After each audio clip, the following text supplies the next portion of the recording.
tubahaye ikaze rero mwe mukomeje kugenda mukurikirana Fisherman abadukurikira gatanu kuri gatanu. Reka tubabwire ngo ibihe byiza kuri mwebwe, nk'ibisanzwe abantu mwakoze subscribe, share and comment, turabasuje nyine. Reka tubabwire ngo mukomeze kugenda mugubwa neza, ariko wowe utarakora utarakanda ku nzogera, reka tukubwire ngo kanda ku nzogera kugira ngo ibintu bize kuba byagenda neza. Ahangaha rero twinjiye mu kiganiro cy'umunsi cyitwa ubibona ute. Ese ubibona ute aho ngaho muri quartier, aho ugiye utuye cyangwa se mu nce zigiye zitandukanye ubukoreramo akazi kawe ka buri munsi, ubibona ute?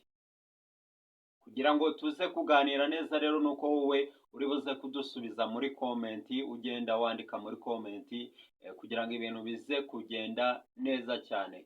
Reka twinjire mu kiganiro nyirizina. Ese ubibona ute iyo ubonye umuntu amaze isaha kuri arete runaka cyangwa se ategereje lifuti iri bumutware? Akarusho ko hari ababa badafite uburyo bwo gutega cyangwa se uburyo bwo kuba bakora urwo rugendo. Ese ubibona ute iyo wowe utwaye imodoka ugaca ku muntu yagusaba lifuti ukayimwima kandi na n'ubundi ntacyo uri bugende utwaye? Ubibona ute aho ngaho? Ese wowe ubibona ute iyo wicaye mu kinyabiziga cyawe kandi waravukiye amezi 9 n'undi yaravukiye amezi 9, wowe uba ubibona ute cyangwa se uba ubyumva ute? Reka tuze gutangirira rero kuri wa muntu uza kumara isaha yicaye kuri arete. Hari igihe umuntu amara umwanya muremure yicaye kuri arete ategereje lifuti, akaza kuba yahamara isaha irenga cyangwa se n'indi minota ategereje gusaba lifuti, kandi atafite ikibazo cyaba icy'ubumuga cyangwa se nta kibazo afite, amaguru ye ari mazima ku buryo ashobora gukora rwa rugendo rw'iyo saha bikaba ntacyo byaba bimutwaye. Ariko kubera ko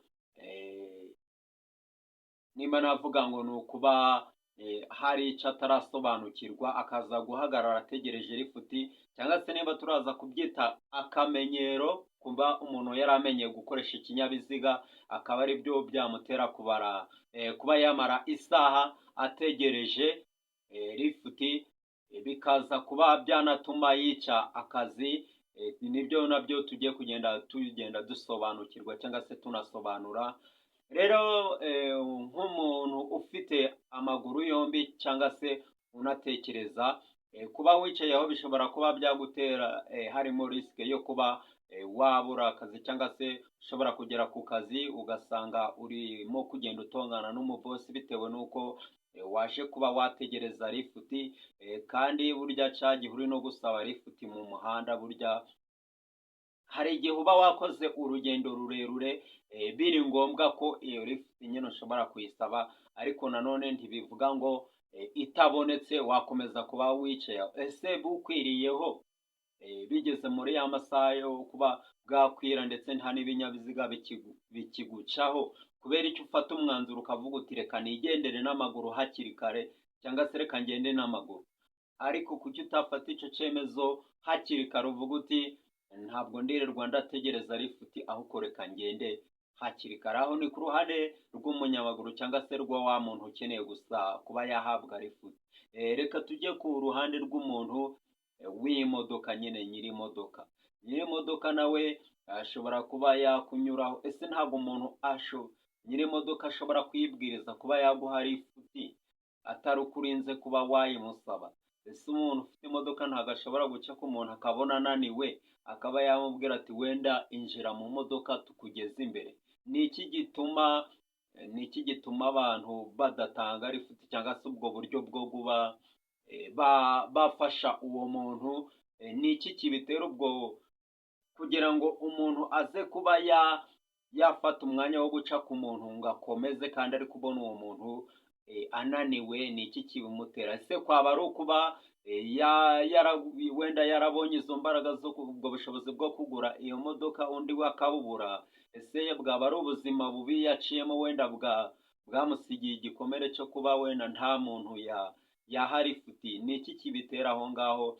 Ariko hari abantu benshi bagenda basobanura akavuga ati hari igihe ushobora no nko gutwara n'umuntu ugasanga wenda ashobora no kuba muri wenda rwa rugendo yakoze rurerure, bitewe no kuba hari ibyo yari abitse wenda bitemewe n'amategeko ukaba wamutwara, icyo kikaza kuba ari ikibazo wamusanze mu modoka yawe afite ibyo bintu, kikaza kuba ikibazo. Ikindi ushobora kuba wenda ari imodoka itemerewe agutwara abantu barenze, wenda iyo modoka ikaba yari irimo abantu buzuye wa mubare nyine nyirizina wo kuba ari we igomba gutwara, ikaba ikugezeho wenda umubare wuzuye neza, ibyo nabyo bishobora kuba impamvu umuntu ashobora kugucaho ntagutware.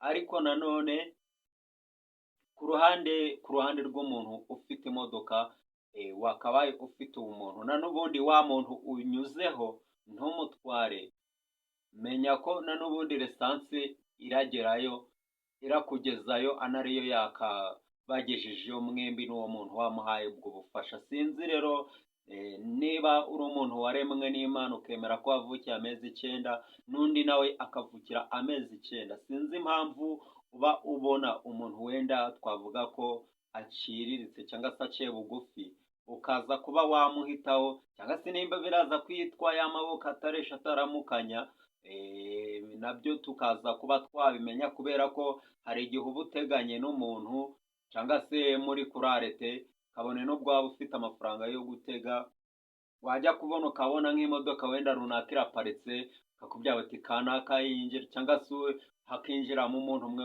wajya kwinjira bakaba banakubwira bati ntabwo ari byiza, cyangwa se wowe ntabwo turi buguhe lifuti. Icyo nacyo kikaza kuba wareba nyine uyinjiyemo ugasanga, cyangwa se ukajya kureba wenda ugasanga ari n'umushoferi utwaye umushoferi mugenzi we, ariko si ni gute twakomeza kugenda turagira wa muco wacu twari dusanganwe wo gufasha nyine w'urukundo, nubwo natwe biba ari ngombwa kugira ngo nyine dukore ibintu birimo kudasaba nyine, cyangwa se guca, mbanaza kubivuga ngo icyo, ariko ni ukugira ngo guhina amaboko dukora uko. Ariko ndabizi ko cyagihe umuntu ari gusaba lifuti ntabwo waba ufite amafaranga yo kuba watega ngo ujye guhagarara ku muhanda ngo uri gusaba lifuti. Yego no gusaba nabyo ni umuco mubi, ariko nyaboneka nawe nuca kuri wa muntu ushobora kudatwara umusore, ni urugero, ariko hari nk'umukecuru muhura mu nzira cyangwa se umusaza ukabona ko yananiwe, yego nawe uri kugenda n'amaguru, ariko se wowe uri mu modoka, bari abantu ntabwo uba ubanyuraho ngo barebe ngo umenye nimba ari abantu bo kuba wacu mukageza imbere. Kandi burya yavuze ngo Imana iguha umugisha, burya uwo mugisha nubwo wenda hari ababyirengagiza, ariko uwo mugisha ufite igisobanuro kinini, niko Abanyarwanda twebwe twahoze. Rero hano hari ijambo ry'Imana turaza gusoma, cyangwa se nimwe muraza kuba mwarisoma. Iyi ni Bibiliya nk'uko muyibona, ariko ni ijambo riboneka hano muri Nehemiya.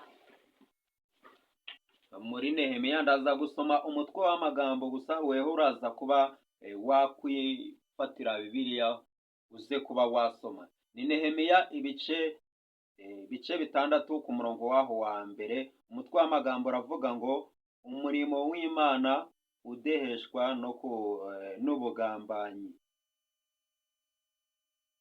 Umurimo w'Imana udeheshwa n'ubugambanyi n'ibikangisho. Ese umurimo w'Imana ukorwa ute? Umurimo w'Imana burya harimo kuba wafasha, harimo gufasha. Igihe cyose uzaba uri gukora ibikorwa bitarimo kuba wafasha, kandi ntugafashe utegereje ko abantu ari bo baza kukubwira ngo fasha kanaka, fasha kanaka. Igihe kandi uzafasha, hari ijambo rivuga ngo ukuboko kw'iburyo kw'ibumoso, ukw'iburyo ntigutanga, ukw'ibumoso ntikukamenye ngo utanze iki. Ni nk'aho bakavuze ngo nutanga ikintu ntuzigere wivuga cyangwa se ubishyira ku karubanda ngo dore nafashije kanaka, nafashije kanaka. Ntabwo biba ari byiza cyane.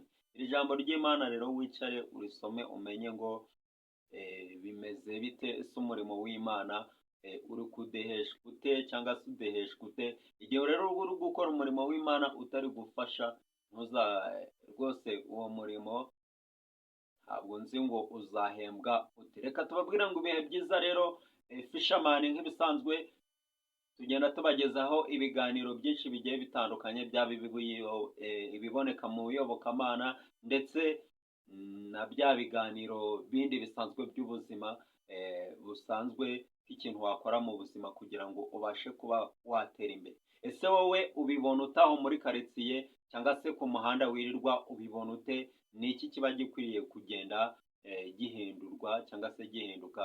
Kandi wowe dufatanyije nufasha mugenzi wawe nawe agafasha mugenzi we, twese tugafatanya, nibyo bizatugeza mu bwami bwo mu ijuru. Ibihe byiza kuri mwebwe rero.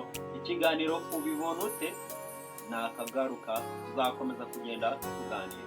Reka tubabwire ngo Imana ikomeze kubaha umugisha.